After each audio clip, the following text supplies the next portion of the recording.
कोई उपाय करना पड़ेगा।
समझ के पूछा कि बाबा जी यहाँ कोई चोर आया था, उसके पीछे पीछे हम लगे ही थे, हमको लगा कि वो यही कहीं आसपास छुपा है। सामने से जाके पुलिस वाले उस चोर को संत समझ के उसके पैर छूने लगे,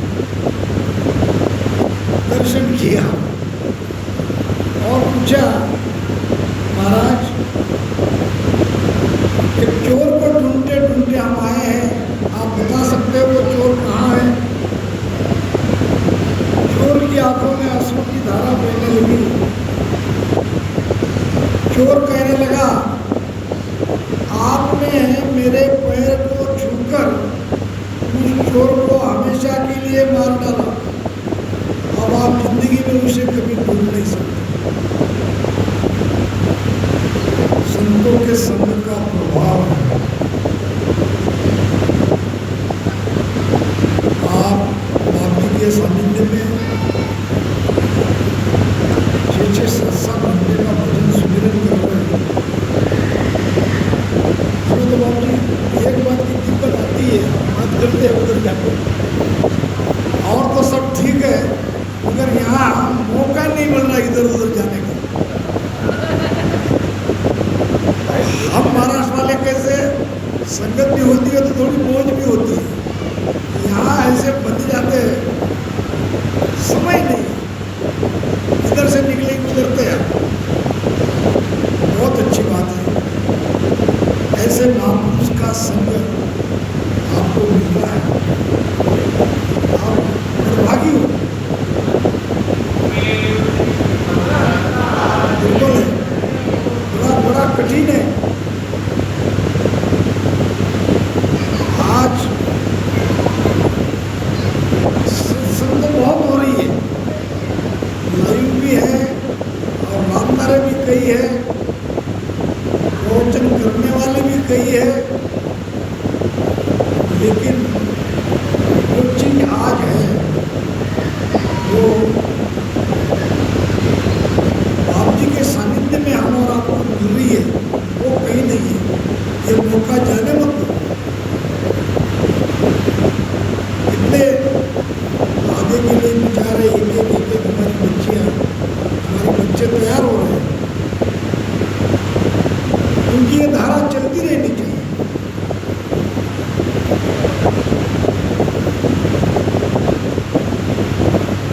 तो सत्संग सर्वश्रेष्ठ है, ऐसे महापुरुषों का संग मिलना दुर्लभ है। मांग्या मिले न कोयला, अन मांग्या पकवान, हरिदास के सिर पर ऐसा है भगवान। ऐसे कई प्रमाण दे सकते हैं जिनके भाग्य में भक्ति करना नहीं था, उनके कर्म ऐसे थे, कैसा कैसा वो जीवन व्यतीत कर रहे थे, मगर ऐसे ही लोगों का संतों के शरणों में आके उद्धार हुआ। जैसे अभी चोर की कहानी आपको बताई, ऐसे ही एक डाकू था हरिदास, और जिस रास्ते से वो लोगों को लूटता था, उनका कत्ल करता था धन के लिए, जंगल के उस रास्ते से जाने से लोग डरते थे।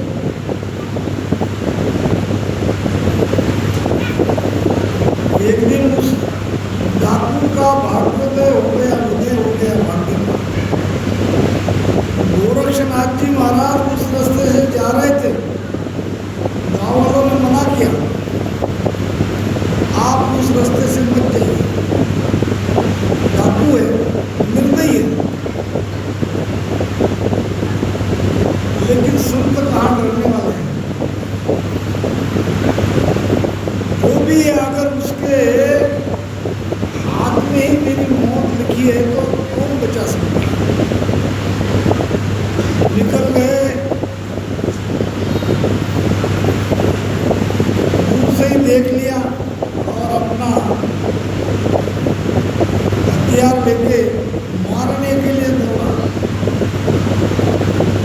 जैसे ही नजदीक आया, संतों के चेहरे का तेज, एक उनकी रहती है आभा, आभा समझते हो, वलय, ऊर्जा का एरिया। कहते हैं कि भगवान गौतम बुद्ध का आभा मंडल 12 कोस तक था। जैसे कि अभी बाप जी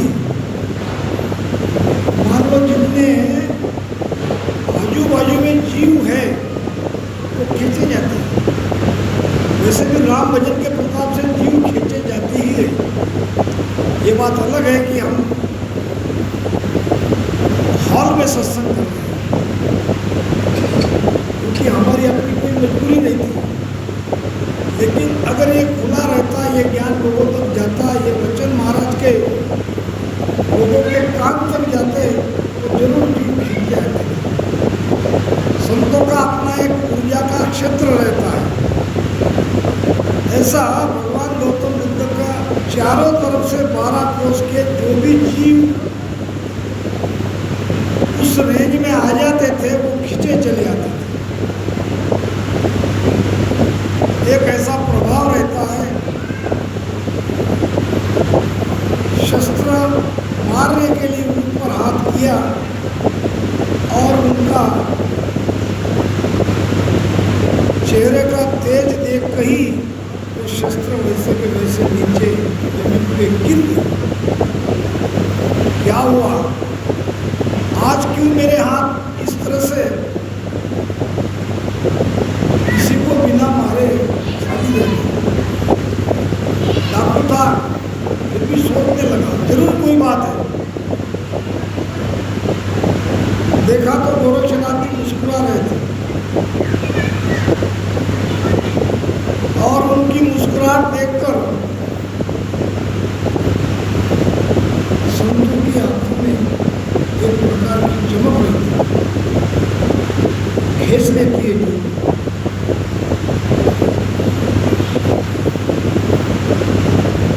देखते ही पूरी तरह से उसका हृदय परिवर्तन चेंज हो गया, बदल हो गया पूरी तरह से। कहा कि क्यों कर्म तुम्हारा हो, कितने लोगों को तुमने मारा, वो पाप तो तुम्हें भोगना ही पड़ेगा। आगे तुम्हें कितना कष्ट मिलेगा।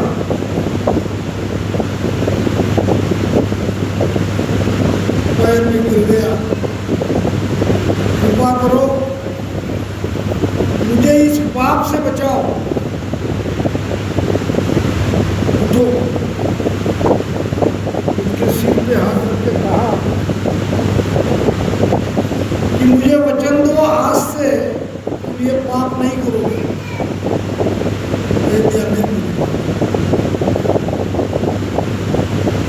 अब इसी पेड़ के नीचे बैठ जाओ और कोयला, गांव में जाके कोयला मांगो, कोयलों को पीटो, कोयले का पानी बना के उसमें कपड़े काले करो, और जब तुम्हारे वस्त्र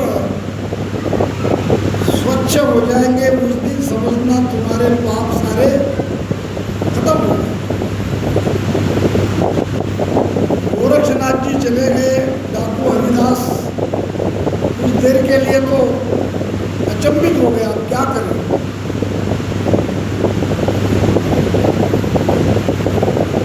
तो फिर कोयला मांगने के लिए गांव में गया, कोयला दो, कोयला दो।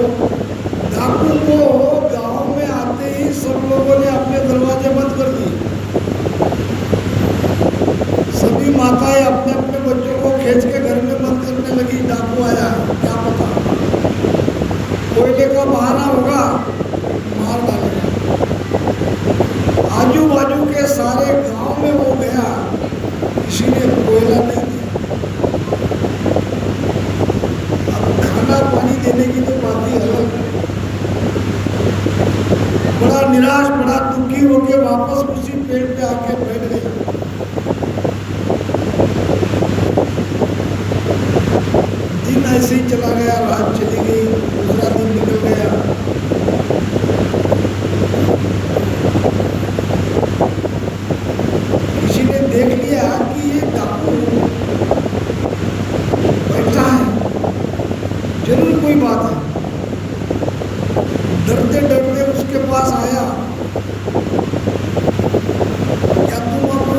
पहले वाले डाकू नहीं हो? उसने कहा नहीं, अब मैं कभी हथियार नहीं लूंगा, किसी को नहीं मारूंगा, मैंने गुरु को वचन दिया है। अब ये वार्ता उसने गांव में आके लोगों को कह दी। फिर डरते डरते लोग आने लगे, देखने लगे, सचमुच वो कुछ नहीं कर रहा है। तीसरे चौथे दिन वहां आके भोजन लाने लगे, भोजन खिलाने लगे। भोजन करते करते वो रोने लगा, हे परमात्मा इतना दयालु, मांगिया मिले न कोयला, मांगने से कोयला नहीं मिला, और अन्न मांगे पकवान। हरिदास के सिर पर ऐसा है भगवान। तो हम सब बड़भागी हैं, क्षेत्र में है। आइए थोड़ा गहरे विषय पर चर्चा करेंगे, क्योंकि जो जाने वाले थे जल्दी जल्दी, जिनको घर में काम है तो चले गए। अब यहाँ जो अभी अभी आ रहे हैं उनके पास समय है, ऐसा मैं समझता हूँ। देखो, आत्मसार की एक साखी और बड़ा गहरा भेद छिपा है। मैं चाहता हूँ महाराज के ज्ञान को समझने में मुझे आपकी भी मदद मिले, यानी आप भी चेतन होके ये ज्ञान सुन रहे हो।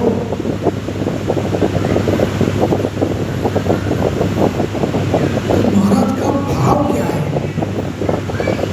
ये मैं आपसे भी पूछूंगा। जमिया दही बिलोवन बैठा, रीत छाजहुआ न्यारा, हरिजन जाय करे परसादी, प्रियतम पुरसनहारा।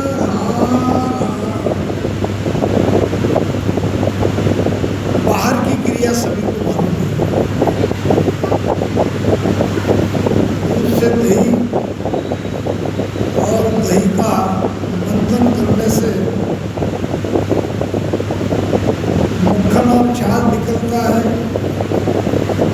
फिर आगे उसका घी बनता है। ये तो हमारी सभी बहनें, हमारी बेटियां जानती हैं। इसी भेद को हमको भीतर में समझना है। जमिया दही, दही क्या है, ये मेरा प्रश्न है आपसे। लगा सकते हो अंदाजा, तो लगाओ दही किसे कहते, भीतर की बिलोना करना है ना, और बिलोना कर रहे हैं, एक्चुअल में हम बिलोना कर रहे हैं। तो दही किसने जमाया, दही क्या है? आपकी तरफ से मदद मिलेगी तो बहुत बढ़िया रहेगा। गलत भी हो तो कोई नहीं, अपन एक परिवार के लोग हैं। यहाँ कोई अपने माता के पेट से ज्ञान पढ़ के नहीं आता, सीख के नहीं आता। अब ये जो बच्चियाँ यहाँ भी आई थी, ये आगे बहुत बढ़िया ज्ञान इनके मुख से निकलेगा। करत करत अभ्यास जड़मत होत सुजान, ये अभ्यास है। अभ्यास करने से जड़मती चेतन में परिवर्तित होती है। तो दही है जीव, दही क्या है, जीव। जीव में दो तत्व है, एक है माया और एक है ब्रह्म। या यूं कहे कि माया ब्रह्म की प्रथम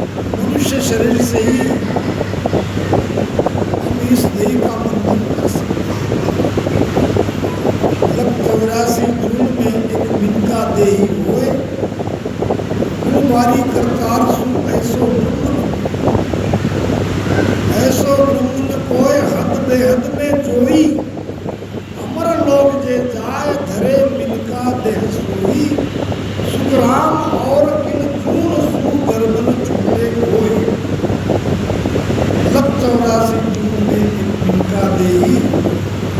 ऐसे हम भी प्राणी हैं, हम भी 84 लाख योनि की एक योनि है, मगर भारी गुण है। स्वर्ग के देवता भी इस मनुष्य शरीर की चाहना करते हैं और कर रहे हैं। ओ प्रभु मानव तन दीजिए भरत खंड के माई, करा केवल भक्ति और संत सेवा और करा कुछ नहीं। जब मनुष्य थे तब उन्होंने जब किया तब किया, दान पुण्य किया, स्वर्ग में चले गए, देवता बन के बैठे। अब वहां जाके वो पछता रहे। अब समझ में आया उनको मनुष्य शरीर का महत्व। तो हम जीव भाव में हैं, इस मनुष्य शरीर में है, तो हम माया से अलग हो सकते हैं। इसके लिए भजन ही करना पड़ेगा, दूसरा कोई उपाय नहीं है। जमिया दही, परमात्मा ने हमको जीव बनाया, इस मनुष्य शरीर में डाल दिया। अब क्या करो? अब उस दोनों श्वास में राम राम रटो। यह है विलोना करना, खूब विलोना करो। वैसे तो मुझे लगता है कि 6-7 घंटे भी कम हो जाएंगे आगे, इतना स्पीड से भजन अब बढ़ रहा है धीरे धीरे।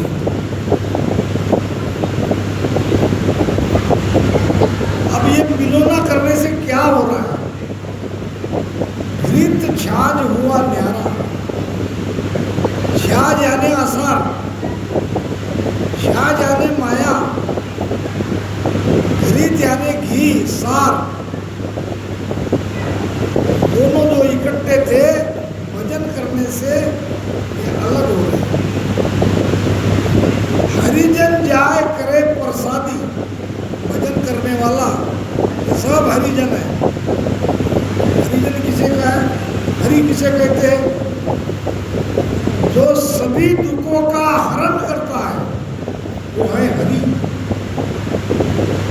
हमारे सारे दुखों का हरण करने वाला हरि, और ऐसे हरि के हम जन हैं। सुख का सागर नाम है, दुख का भंजन नाम। सुख का सागर है, दुख का भंजन करने वाला है, सारे दुखों का हरण करने वाला हरि, और हरि के हम जन हैं। अभी हमारी बिटिया ने भजन गाया, हरि को वेद न्यारो लक्ष्य बिरला, भुगत को वेद न्यारो रे लक्ष्य बिरला। बिरला ही लगेगा, नहीं कर सकते सभी भजन। लाखों करोड़ों लोग ज्ञान सुनेंगे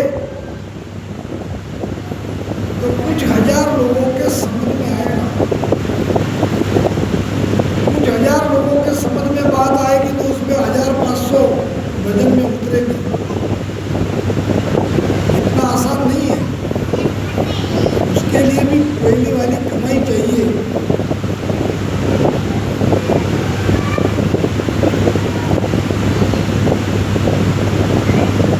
हरिजन जाए करे प्रसादी, प्रसादी यानी भोजन करना, उस सार तत्व का सेवन करना, उस आत्मस्वरूप का आनंद लेना, उस परमानंद की प्राप्ति जीते जी करनी है। और ये भोजन परोसने वाला स्वयं परमात्मा है। परमात्मा हमें प्रसादी खिला रहा है, बैठो